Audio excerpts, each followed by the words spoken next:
Welcome to the Millionaire Mindcast, where we broadcast weekly interviews with millionaire minds from across the globe to empower you on your journey of unlocking a rich and fulfilling life. It's time to unleash your millionaire within. Now, here's your host, Maddie A. What's going on, guys? Welcome back. I got another amazing guest for you, and I told you I was going to bring some heavy-hitting women into the podcast the next few weeks, and I have a great guest for you guys today, Miss Codie Sanchez. She is a millennial badass, first and foremost. I always love seeing millennials out there crushing it in their space, and her story is actually really unique.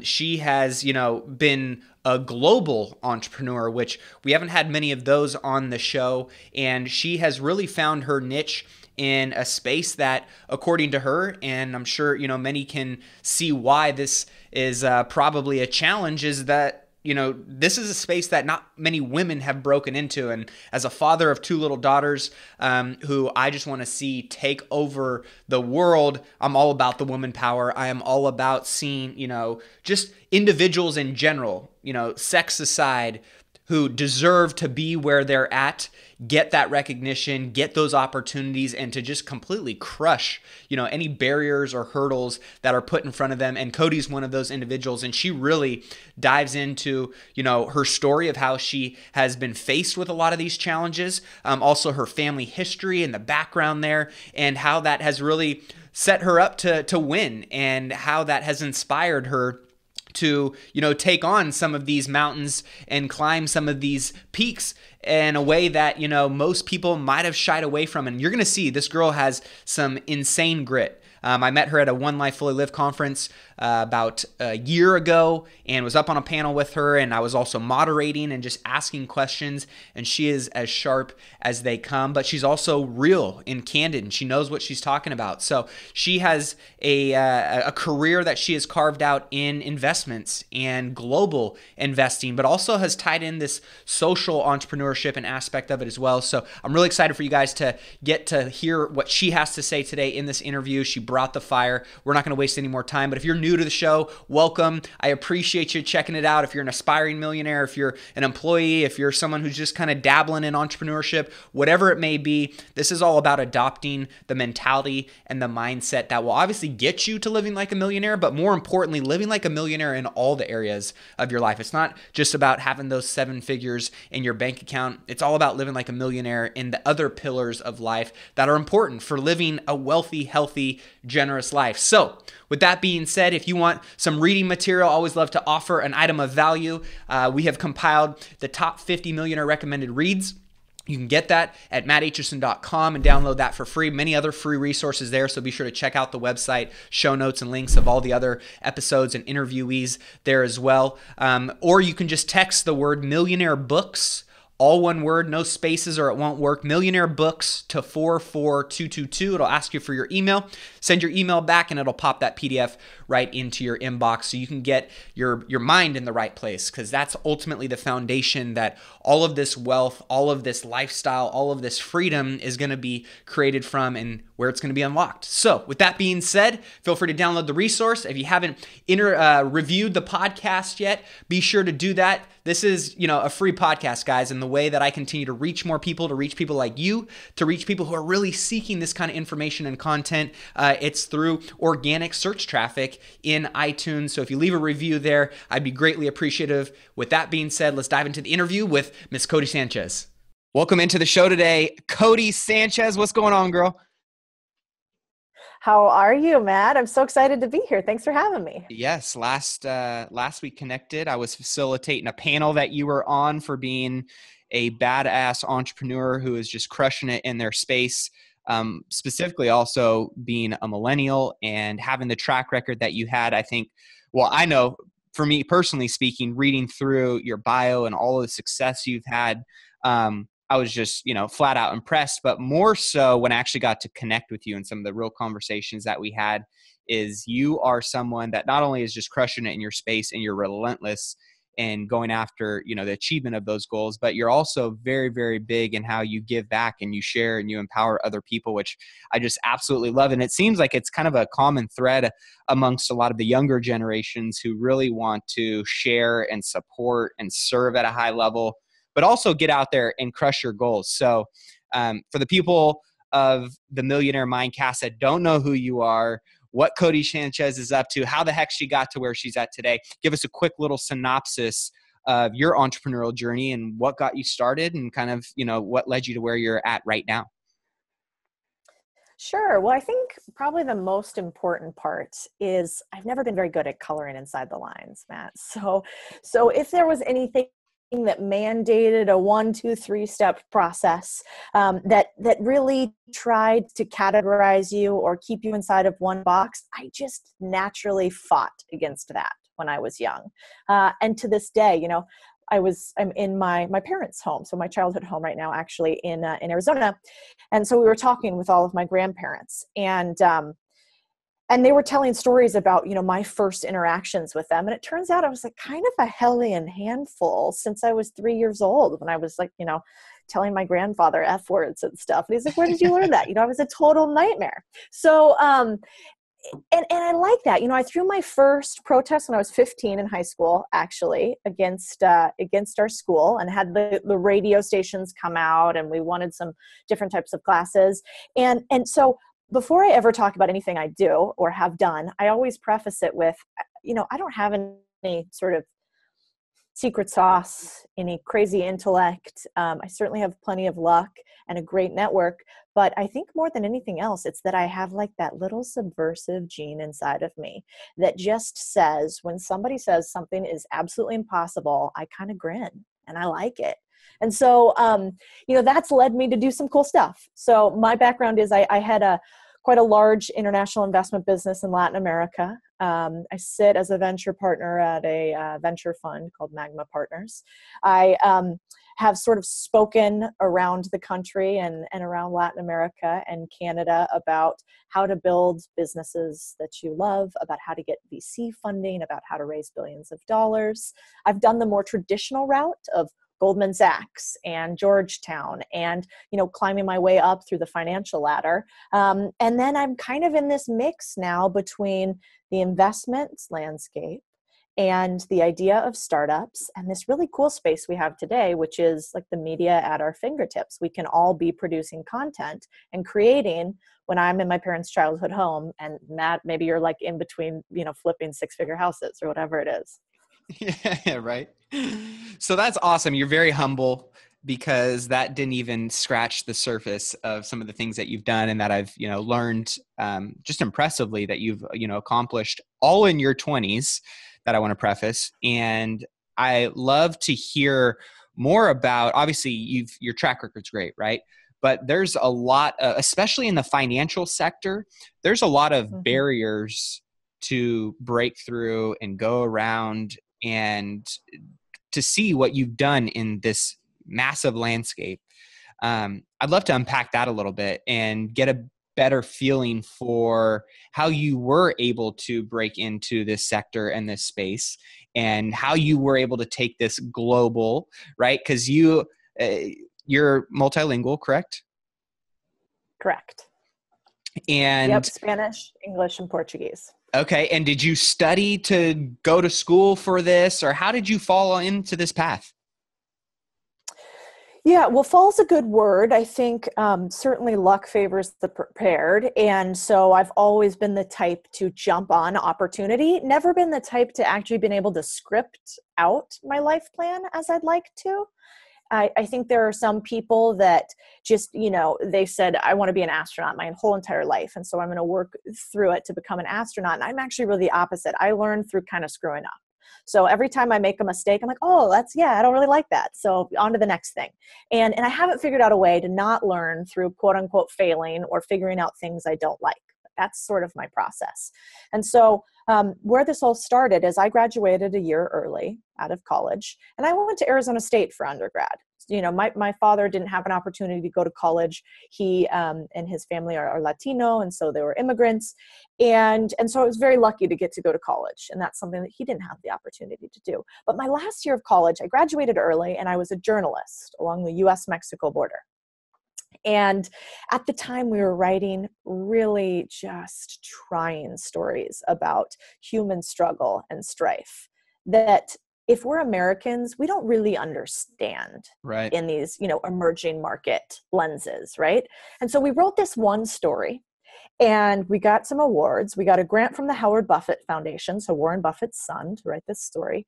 And then we won the JFK Award for print journalism. And the only reason I think we won any of those is because we just followed our curiosity, which is what I always tell others to do when they're looking for their thing, their jam, their life calling instead of career or job, is follow the things that you're curious about. And like, be a little Allison in Wonderland, like just go down the rabbit hole and things shake out, right?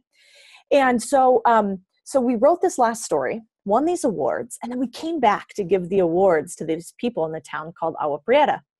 And in my naivete at, I don't know, 20 years old or something like that, I'm all excited. I'm giving them prizes and awards and little, you know, things.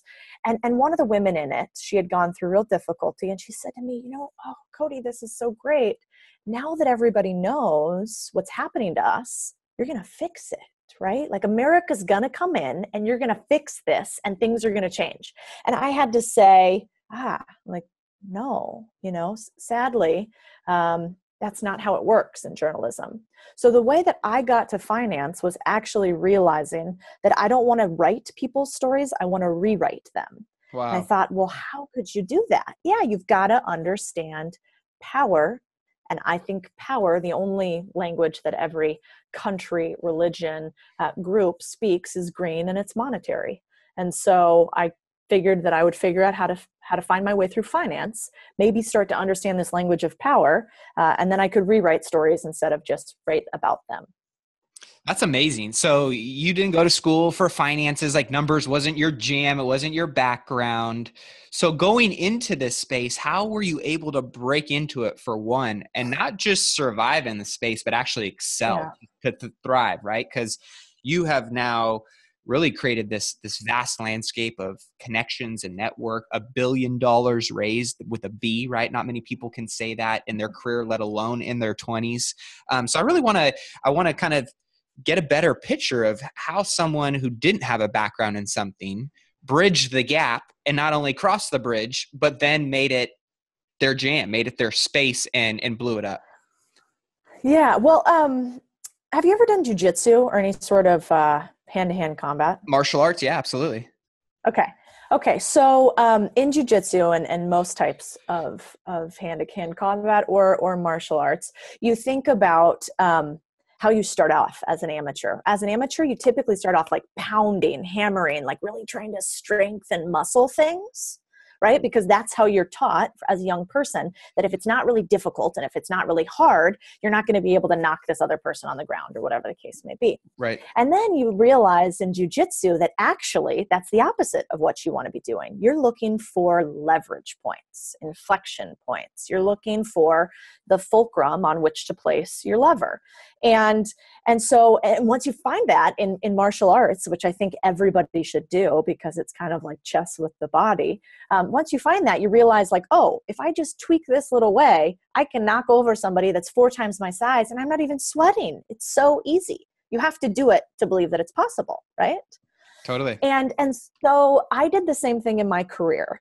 I looked for, where is my leverage point? Where is my niche? And what I mean by that would be, I'm a woman, right? My last name is Sanchez. I'm a Latina. And in an industry like finance, those two things are kind of rare, right? And so that might be a leverage point for me. and so what I did is I started going to a ton of women in finance, Latinos in finance, minorities in finance. I went to one conference that was just like Latino business leaders. And I started leveraging what I thought my niche was to find a way into one of these companies. And I leveraged it again and again and again, because I know that in the US, Latinos are the biggest minority. They're the fastest growing, and they have largely the fastest growing buying power. And so I leveraged that niche. And then, once I got into finance, those two things really helped me open up a lot of doors. And I started layering on top of that. So it wasn't enough to be a woman or a Latina anymore. It was like, okay, well, maybe I could be this really traditional, financial person with Georgetown and Goldman on my resume, but I could also be adventure seeking. I could be interesting. I could have a media platform. I could be a little bit more straight talking, as opposed to, well, today we think that the economy perhaps could go up. It could perhaps go down, and we're just not absolutely sure. It depends upon the stimulation, right? So I could speak like that, or I could be like, listen, yeah, I could talk about jujitsu, and I could use synonym. I could use analogies. And so I think for your listeners, that's what I would say is, where's your leverage point? I think it was Archimedes who said, give me a lever long enough and a fulcrum on which to place it, and I can move the world. Yep. And so I'm always looking for, how could I do it easier? And what's uniquely inside of me that may even seem like a detriment? Because people would say, well, women are paid, Latinos are paid less. So you could look at it negatively, or you could say, nobody looks like me. And so I'm going to think of this as a leverage point as opposed to a detriment. I love that. The reframe coming in clutch there. And obviously it served you at a really high level. I'm always curious to know what you, the individual, thinks your superpower is. What is your strength that you constantly double down on a daily basis? Entrepreneurial, professionally, one of each, either or, that serves you at the highest level today and obviously moving forward. Mine are twofold. I think it's action and creation. And so I try in every instance that I can. When something scares me, I do it anyways. When I feel fearful, I absolutely do it. When I'm feeling anxious or anxiety ridden, I act. And it seems like action pushes through fear for me always. And then if I not only act, but I act in order to produce or create something, then that fear actually turns into something tangible, into production. And so I think my superpower is I'm scared all the time. I do it anyways. And I'm always feeling analysis by paralysis, which I think we all do. We have so many options these days, so many inputs coming at us, but I create anyways with where I'm at, with what I know. I do with it what I can. I love it. And what was that big aha or that big kind of moment in your early on career where you're like, wow, like I'm going to do some big things in this space, and the opportunities, the doors, the potential felt limitless? So I think it was actually the opposite for me. So frequently for me, it's been when I've been told no. So when somebody says, you can't do this, it's not impossible, but for you it is. You're not enough. You're not good enough. You can't, whatever. I wish I was one of those people that had a great immediate response back. I don't always, but it sits inside me like a little splinter that I can't help but sort of pick at and pick at and pick at until I eventually take action. And so I can recall explicitly, and I don't know if you can relate or people listening can, but I was at an investment firm, my very first one. And I didn't have a mathematical background, like you said. I didn't really like math. My math teacher actually, this is kind of inappropriate, but he said it, not me. But he told me in high school that Helen Keller had more of a chance of winning an archery contest than I did at being in finance. Swear to God. What a dick. So that kind of stuck with me. And then I was at my first finance company, and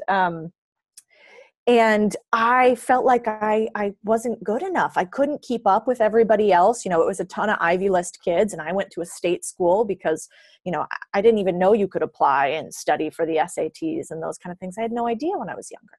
And so I I came up with an idea, Matt, for a business that I thought really made sense. Our company at the time wasn't doing things internationally. I saw this really big growing segment because I had that inflection point I talked to you about.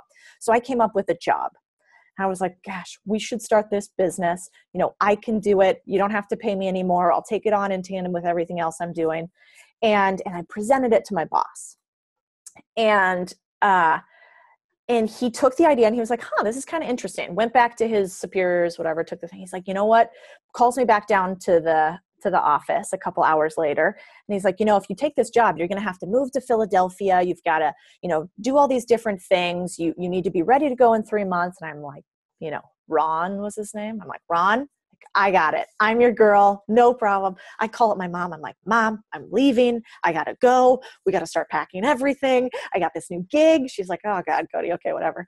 And so Ron calls me back down a few hours later and I sit across from Ron and I'm so excited. I can barely contain it. And he's like, Codie, what do you think your peers think about you? I'm like, what? I'm like, what do you mean? I'm like, I thought we were going to talk about the job. What's happening? And he's like, we were in a group, but we were an accelerated development program. So it was 15 super high performing, just out of college grads, all working in different areas of the company rotating through. So this group of 15 people, he's like, they think that you would leave dead bodies behind to get ahead. I was like, oh, what? How do they know me? I'm like, I know. Well, then have they like, been reading my journal? Yeah, I'm like, just because my last name is Sanchez, you guys are making, accusations. I don't know. So he says that, and at the time I'm a young woman and I don't know much, so I'm trying not to cry. When you have those tough feedback sessions, and you're like, oh, just keep it together. Yeah. So moral of the story, he says to me that feedback kind of explains why, like, I wasn't very good at going out with the rest of the team or party planning or going to lunch with them. I was always working because I didn't think that I could keep up with everybody if I didn't do that. And so he took the job, they created the position, and they gave it to another member of our 15-person group. Wow. And I was just heartbroken. Yeah. And in that instance, I could have, I think, had 2 lives. Could have had the life I have now, or I could have been a perpetual victim, right? I could have said, well, he did this to me. This wasn't fair. And instead I said, Codie, what did you do that allowed this to happen? How did you not sell as much internally in the company as externally? Because in life, I think you have 3 options in any situation that happens to you. You can change your behavior. So change, the actions that are happening, change the way you feel about what's happening, or play the perpetual victim. So change your behavior, change your feelings, or play the perpetual victim. And thankfully, for some reason, I said, I'm not a victim. Only I get to choose if somebody makes me into a victim or not. And I decided, okay, I'm going to learn how to play more nicely in the sandbox. And I'm going to take this opportunity and never allow my ideas to be stolen by somebody else again. It always seems like I can relate, the challenges, the adversities often become our advantages if we choose to see it that way, right? And I love that you this is same thing that I do all the time, or when we're having a conflict resolution conversation, is where is my DNA on this situation? Because it's always easiest and usually our natural response to point the finger and look externally instead of inviting the opportunity of growth internally first and foremost, which I love that you did that, because obviously it has served you really at a high level moving forward. And it's something that I'm guessing you probably utilize in every conflict resolution situation now. I do. I still don't like conflict. I'm sure. I don't know anybody that really does. I've tried to train myself to just get into it more so I can get over not liking it. But I think that too often we play the victim, and I don't think it serves us. And of course we all want to be taken care of, and we want to have, the white knight in shining armor come and save us as any type of human, man, woman, or otherwise. You want somebody to help you along the way. But Right. in fact, if you do the Tony Robbins, life happens for you and not to you, it sounds cliche, but it works, huh? Isn't it funny how a lot of the most cliched statements are so true and they do totally work? Yeah, well, I think it's common sense, but it's not common practice. And Mm, I'm sure you're the same way, but I am fascinated by, why do people not achieve the lives that they want? yes. What stops people from living amazing lives? Why do we fall short? And I, in the US, this is probably controversial, but I don't think you have any excuse. If you Zero. are living in a third world, yeah, right? If you're in a third world country and you're born into abject poverty and there's no Wi-Fi and there's no electricity, you know what? I don't have a solution for that. But if you're born in the US with the circumstances around you, why don't people achieve it? And I think it's got to be a mixture of fear, a mixture of lack of self-esteem, and a mixture of, you realize what's inside of you, and then it gets like uneducated. You get told you're not capable. You get told it'll never work, and you for some reason listen to that, as opposed to say, you know what, if I just keep grinding, something's going to work.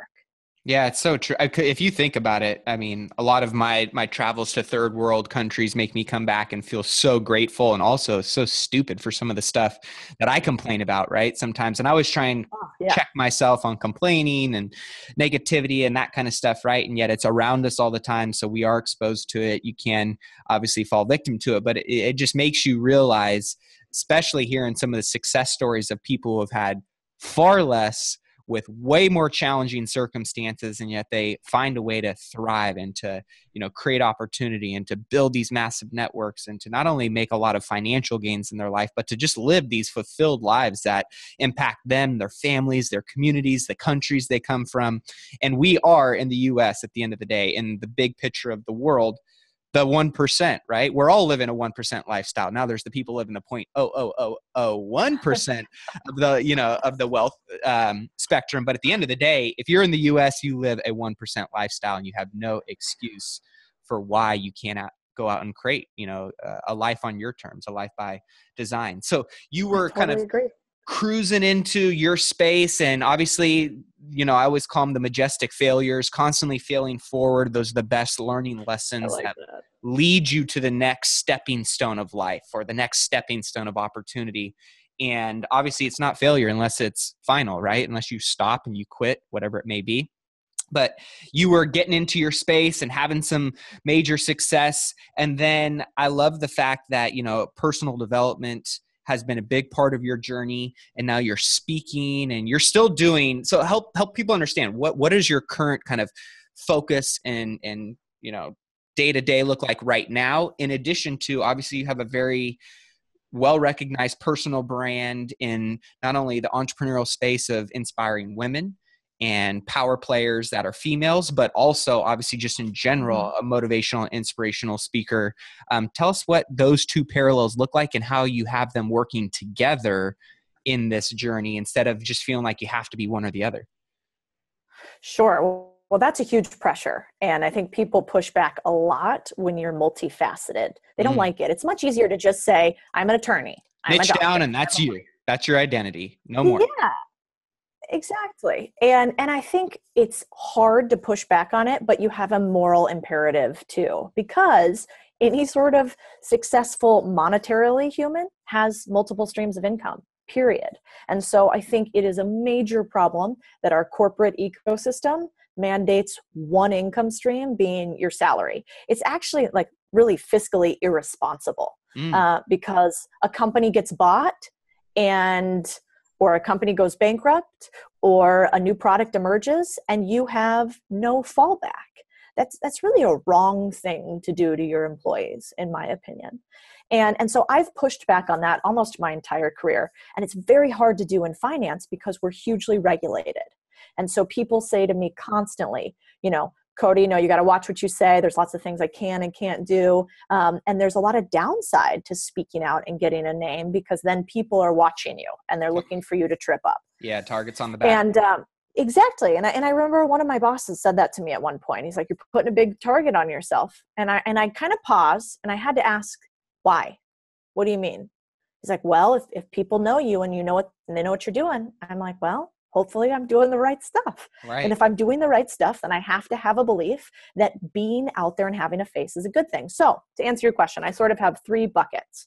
My first business focus is an asset management firm. So that's where the $1 billion comes from. We have big institutional clients in Latin America and the US that have international assets. And so we go around helping pensions, sovereign wealth funds, governments, huge companies like Apple and Facebook invest their money. And I consult with them on how to do that. So that's my biggest business. Then the second bucket is really this startup venture capital space. I'm fascinated by this new-ish asset class, which is investing in early stage companies.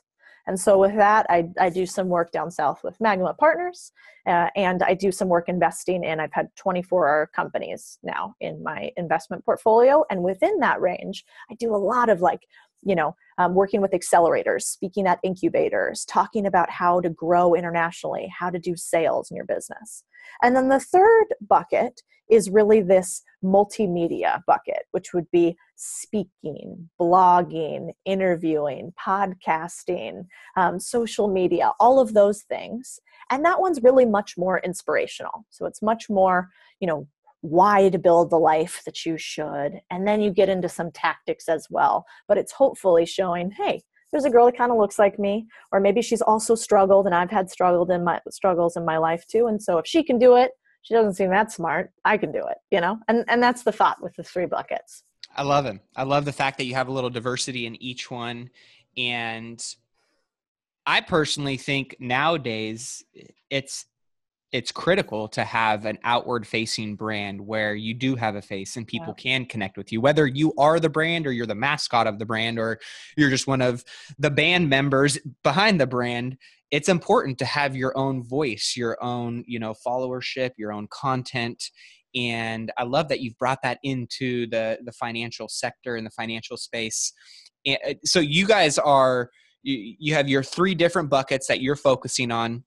And I'm curious, before we kind of move on from, your previous journey to talking a little bit more about this financial space, is what is your take on, being that you're in global finance, the idea of cryptocurrency in some of these different financial markets, especially the markets that were, their finances were irresponsibly managed by their government or the trusted parties in their markets. I'm curious on your take on that.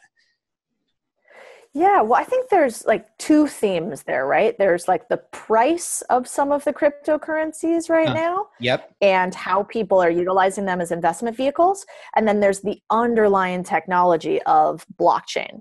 So I kind of separate the 2 because I have a really visceral reaction to all of these guys who are out there like, buy this currency, buy that. Bitcoin's going to be at $100,000. Absolutely may be true. I have no idea. I think Bitcoin has just as much likelihood to go to 100K as it does to 0. Right. And so I do not think people should be putting their, all of their savings in there. And what's funny though is, I'm a contrarian. So I find the whole thing fascinating, this idea of sort of upending the financial system. I think there's a way to profit on it, no doubt. I just have a personal model of only investing in the things that I understand. Got it. So I invested in some of the currencies early, but when they were $1,500 or something, but just enough to where I would be annoyed if I lost it. And also it wouldn't change my life one bit if I lost it all. Yeah. And that's all I did. I like that because I think it's just interesting to me to hear more. So obviously the conversation seems loud in the US because it's a little bit more common, but, I'm curious to know on what some of the other, markets around the world are kind of looking at this in respect to not just being, another stock market type opportunity or, an investment vehicle, but also like a a future of them and their family and how they have more control. And if it's being adopted, if it's still looked at as this, polarizing or this, taboo-ish type talk, being that you're Sure. plugged into some of these channels a little bit more, I was just curious if, any of those conversations are coming up in your kind of closed room talks. Well, definitely any of the countries that are experiencing economic turmoil. So Argentina, Venezuela, Cuba historically, even countries like Brazil now, where you've had high inflation, and you could earn $1, and by the end of the day, that dollar is worth half of what it was when you earned it. That, like you said, means that people don't trust their governments anymore. They've absolutely mishandled their finances. And so in those countries, cryptocurrency is really widespreadly used as a mechanism to get money out of the country. So you can do it on a little USB drive. It's crazy. And yeah, it's really hard to track, obviously, which countries do that. Yeah. But China is obviously a massive player in that space.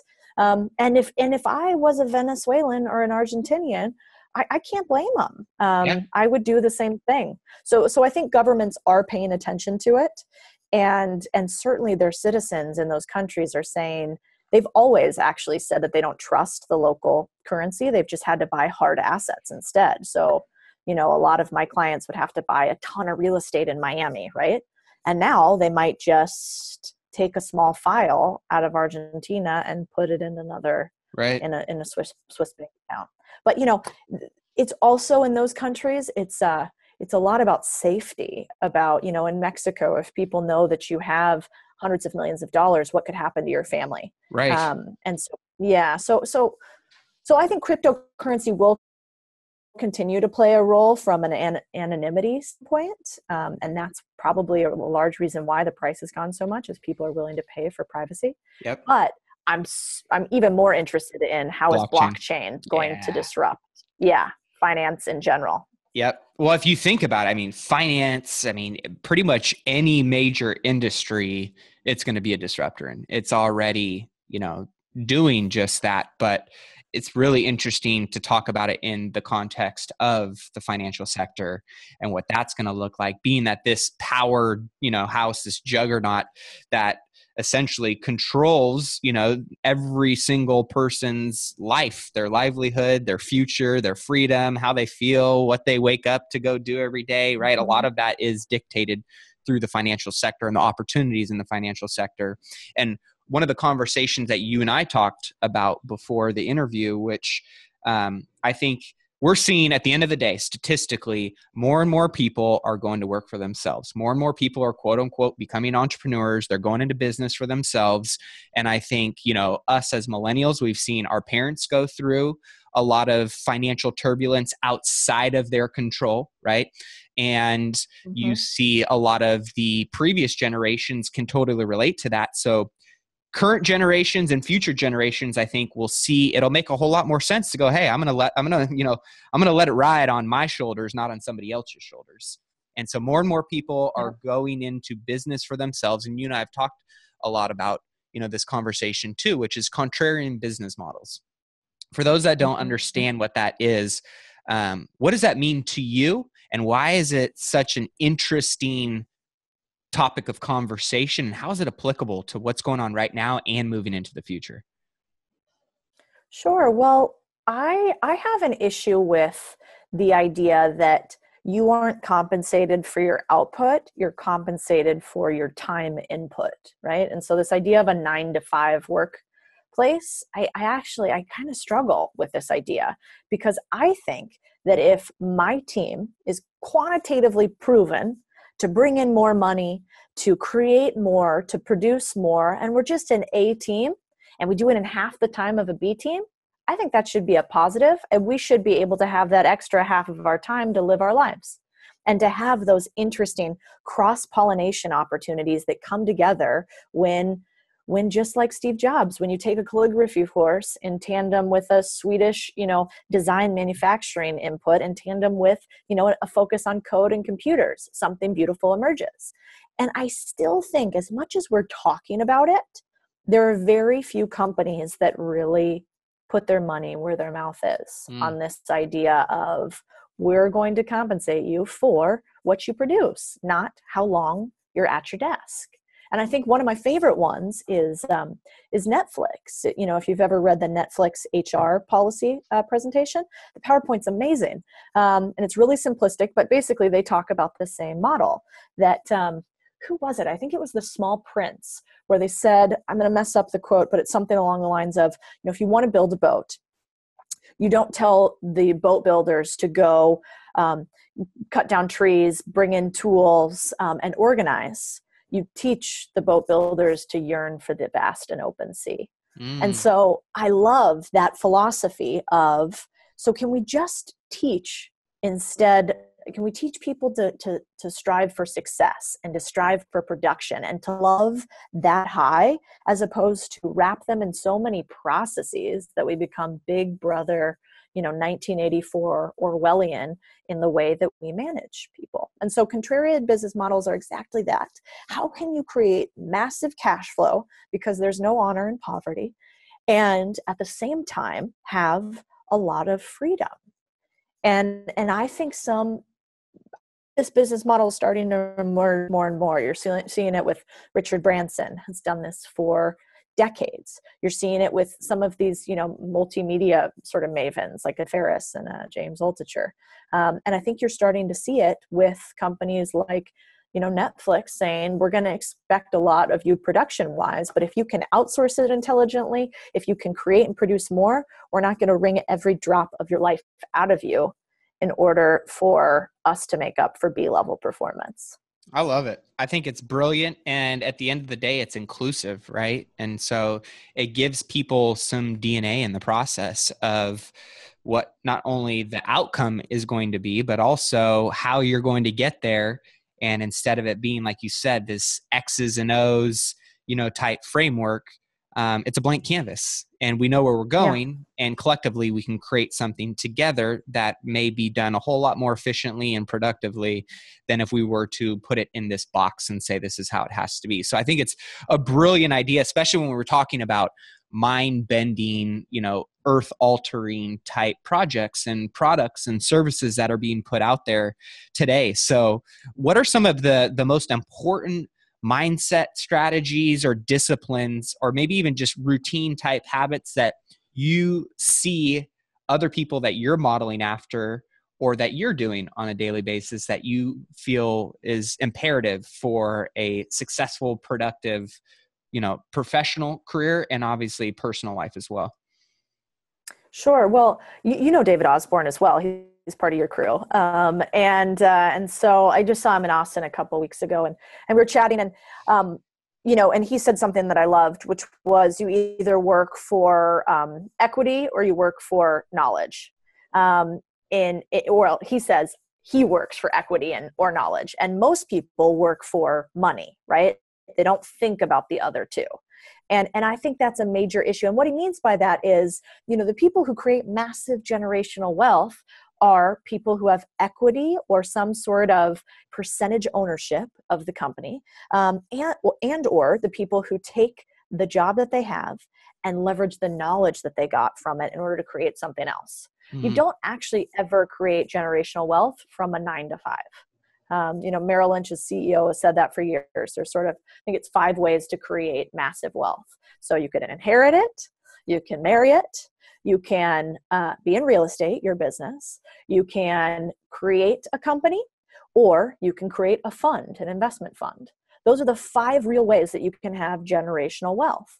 And I think it's scary for people to think, oh man, how do I go from being an employee to one of those, 5 things? Especially real estate, creating a company, or building a fund. Those are sort of hard to do theoretically. Yeah. So my commentary is always, I don't think everybody should be an entrepreneur right off the bat. I think it's really, really hard to make the same amount of money you can make as an employee as an entrepreneur off the bat.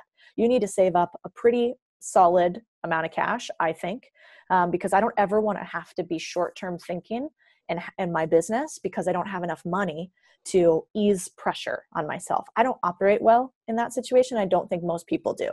Right. And so I'm really big on, can you find companies instead that you can work for that allow you to have outside interests? And so while you're working at the company and getting your paycheck and learning, then create your side hustle. If you already have a huge trust fund, what are you doing working for somebody else? You should definitely be figuring out what your curiosity leads you to. But I think, most people that I know that are successful started with a side hustle. They started with something. I mean, even Jeff Bezos, right? So, he was working in finance, making $1 million a year, and then decided, no, I'm going to go start an online bookstore. Like, really? Come on. So, dude. even, yeah, I know. Right? Well, you can imagine people said that to him, but he was intelligent enough to have a cash stockpile. So I think you've got to start some type of side hustle. Get a podcast. All you need is headphones and an internet connection to have a podcast. Get a website. Start doing some sort of hourly work, freelancing, become a virtual assistant for a company. There's a million ways. And once you start realizing sort of what your skill set is and start being able to build a little bit of your network, it'll shake out what your more successful skills are that you can actually leverage monetarily, I think. It's funny that you brought that up because David has been a great mentor of mine over the last 4 years or so. And one of the things that he always talks about is obviously you got to be the MVP in whatever it is that you're doing, right? But eventually, if you want to pass along wealth, you need to become the coach. You need to become someone that not only knows all the skills, all the plays, all the disciplines, all the habits to be successful, but you got to know how to pass that along, right? That's not only important for your wealth, but it's just an important quality to strengthen as a leader.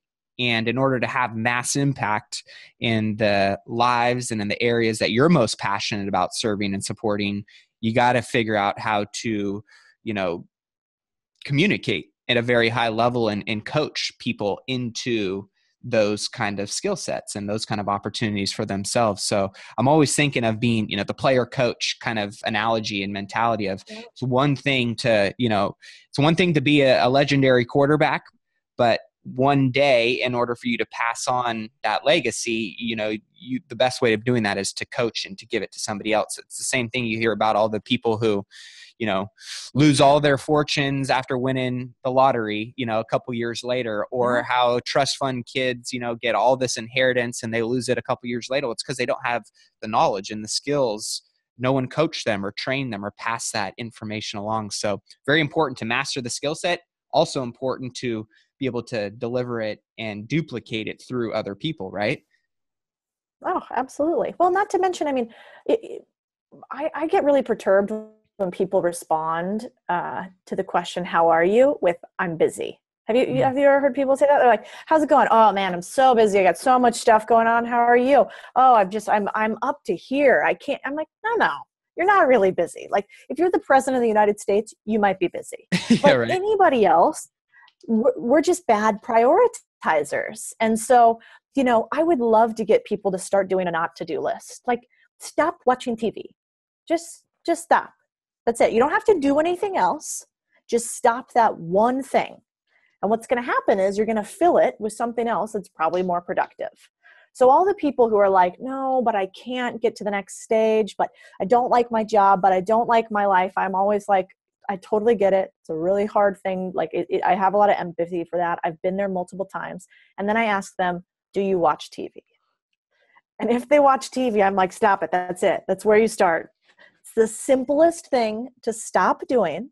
And it adds back hours to your day every day that you can use on an actual real pursuit that will build something. And nobody ever remembers the night you stayed home and watched Netflix. You remember the night that you went and did something crazy, that you learned something, that you connected with friends, or that you built. That's a great, because a lot of people, they mistake movement for achievement, right? So that's a great one to, what's your number one thing that you want to stop, right? Maybe pause this episode right here and identify. I talk about the start, stop, continue list of what things do you want to start doing, what things do you want to stop doing, what things do you want to continue doing based on your clarity and your goals and your priorities. But choosing one thing to stop right now can be such a powerful thing. Like you said, by saying yes to TV, you're saying no to X. So by saying no to Yeah. TV, you're opening the door to say yes to something else that might be more aligned with your goals, your vision, your future. So good reminder there. So as we kind of come into the tail end of the episode, what is your focus for 2018 and moving forward? Where are the big opportunities? Where's your time, your energy being allocated? Sure. So my biggest focus is I'm always interested in where are the trends that will probably happen no matter what. And you really don't have to be very intelligent to see these. You just have to kind of be curious and keep an eye open. So I'm really big on you go where the growth is. If you want to play, you go where the game is played. You start watching, you sit on the sidelines, you start volunteering. And so I'm curious about trends right now, like autonomous vehicles. Like that's probably 100% going to happen no matter what, right? So this thing you're talking about now, blockchain, definitely something's going to happen with it. I'm not exactly sure what. I think you're going to see in our next phase cycle sort of a reemergence of the importance of angel and seed investing. This is one of the first years in which it's really gone down. So I think people are going to start seeing that the stock market isn't always going to drive all of your returns. You need to have hard assets like real estate that you invest in, but that costs a lot of money. And then you also need to have some Hail Marys, like startup investing. And so I'm really interested in where do those things sort of all come together. And so this year I'm looking for companies that play in any of those spaces that need investment. I'm really interested in fintech and what's going to happen in finance and how tech could disrupt it. And I think Andreessen Horowitz says it perfectly, the famous VC, that tech is eating the world.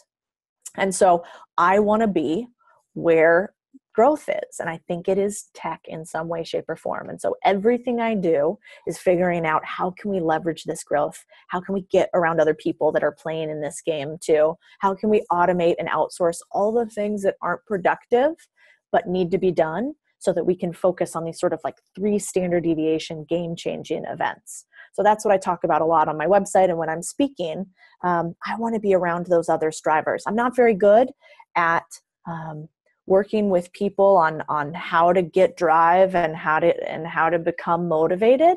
That's just, I'm not that great at that, but I'm really good at when the people already have drive and they're already motivated, but they want to up level their success. They want to up level their company. Those are the people that I love really helping, because then we can create jobs for more people. We can create massive wealth. And I feel like, the impact can be sort of 10 times. So question to piggyback on that answer. Are you more focused on creating impact, or are you more focused on generating wealth? That's a good question. I'm terrible at compartmentalizing these sorts of things. What I've found is when I create impact and when I follow my curiosity, I can monetize just about anything. And so it really becomes what is worth creating, both from a monetary standpoint and from a does it interest me standpoint, and from it should it exist, should it be created standpoint. And so I think a lot of people in our generation, that's our struggle. It's not like how do we be successful? It's like which one do we focus on? What do we really double down on? So so this year I'm following my curiosity, and I think that usually always leads to wealth and impact. If you're not striving only for zeros or driving for a nonprofit, neither of which I do. Codie, you are an absolute rock star. It's always fun having a conversation with you. And I'm really glad that we got to connect at the One Life Fully Lived conference. And you were one of the keynotes there, and just absolutely not only an amazing message and track record, but just how you show up every day is very admirable. And, I always like to kind of wrap things up with, first and foremost, for all those that are listening that want to follow you, check out what you're up to, see all your international endeavors and travels and adventures, in addition to your obviously keeping up with the financial trends and, things that you're following. How can they best connect with you? What's the best platform to send them over to? Sure. So I think it's probably my website, CodieSanchez.com, and that's CodieSanchez. I have an email newsletter on there, which if you're looking for funding, if you have startups, if you want to grow your startup, I'm really interested in how to help builders. Same thing with how to help career climbers.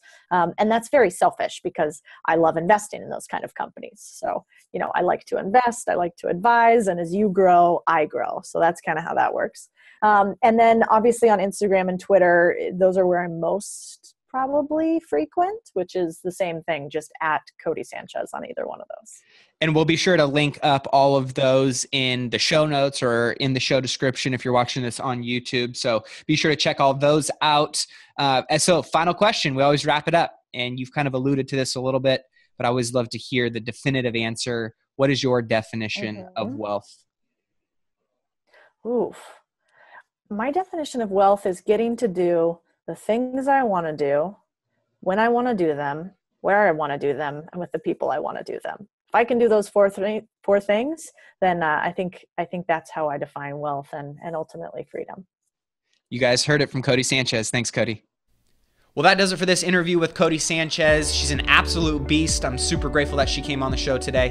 And if you want to connect with her, know that she's accessible. This girl, she loves to serve and to have high-minded conversation and to talk through, issues and challenges. And she's one of those people, I've seen her do it in person with hundreds of people at conferences. And you got a little taste of it today. But know that if you want to reach out to her on her social media handles or her website, all the links of anything she mentioned in the show or myself will be available at mattaitchison.com in the show notes. Also, if you are, watching this interview on YouTube, maybe you like to, see that face-to-face interaction, what they're wearing, what they're doing, where they're at, and also just to know that, they're human beings, just like you and I, right? They've obviously done a few things right and continue to consistently do those things right.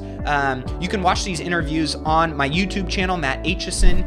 And if you aren't subscribed yet, be sure to hit that subscribe button because I'm releasing a couple of videos each and every week. Obviously, these interviews every single Monday, but we have mindset, vlogs, lifestyle, tutorials and trainings, wealth building, all kinds of stuff here on the channel. So subscribe, tell your friends, share this with somebody that might get some value from it. And if you liked this video, give it a thumbs up here, hit that like button, as well as drop a comment below. Let Codie know a takeaway, a question that you might have. I always respond to questions. And if you really got some value from this and you're listening on iTunes or Stitcher or SoundCloud, please do leave a review for this show.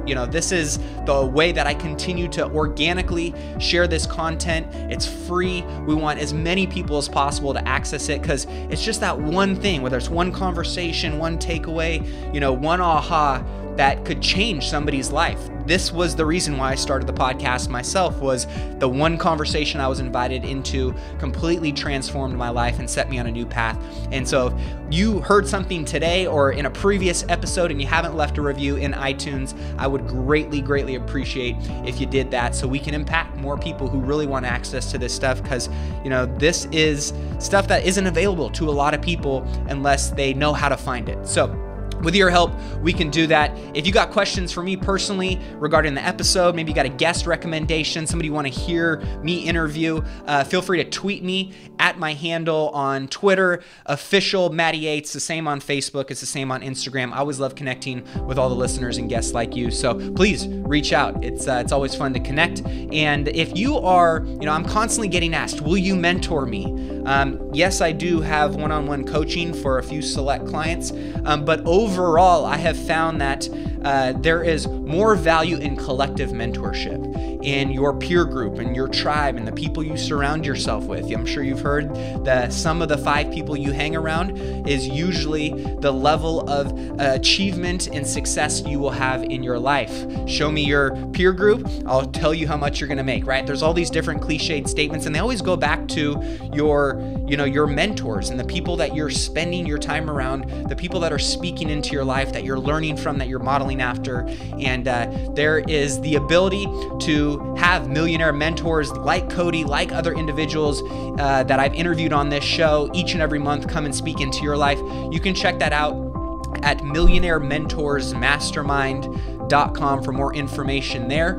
Or if you just want the guide on maybe how to find a mentor, just text the word mentors to 44222 and it'll shoot you back a 5-step guide on how you can find your next mentor. There's some key things that you're going to want to do and not do in order to find that right mentor for you. You can get that guide, mentors, to text it over to 44222, just the word mentors. So with that being said, I told you I had some fire guests coming up, especially some badass women, and being a father of 2 young daughters, I just love seeing, women break these barriers that have, these ceilings that have been held over them for so long. And my next guest is one of these individuals that's going to blow your mind. It's probably one of my favorite interviews and episodes that we've done on the show, just, this really since the inception. So we talk about the overall topic of emotional intelligence.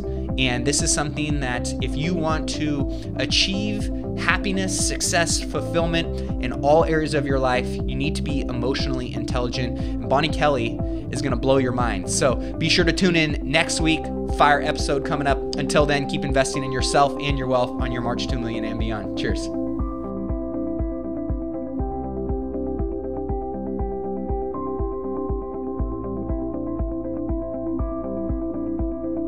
One of the biggest mistakes most entrepreneurs and small businesses make, not staying on top of their finances and accounting. Can you relate?